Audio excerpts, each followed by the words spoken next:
Enjoy the Word of God daily. Welcome to Vine Love Channel. The glories of the city of God.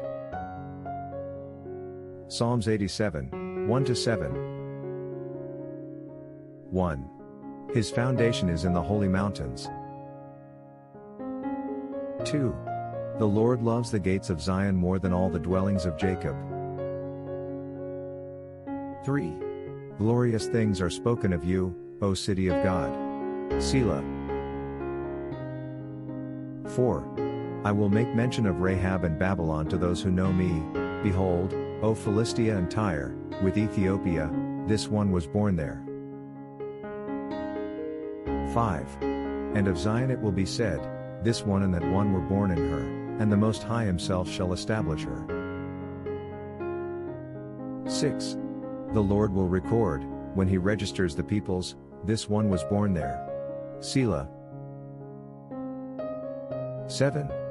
Both the singers and the players on instruments say, all my springs are in you.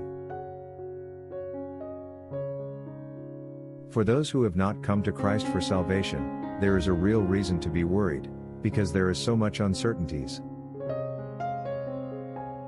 Try Jesus now, there is nothing to lose, but everything to gain. And the best part, his gift of salvation is free. For God so loved the world that he gave his only begotten Son, that whoever believes in him should not perish but have everlasting life. John 3:16. Repent from your sins today, and put your faith in Christ. Tell him, Lord Jesus, I come to you a sinner. Please forgive me. I trust that you died for me and you rose again. Please save me and grant me eternal life. Amen. Whatever happens to you, you will spend eternity in heaven with Jesus Christ. But as many as received him, to them he gave the right to become children of God, to those who believe in his name. John 1:12. Thanks for watching. If you enjoy God's Word, subscribe to have it daily.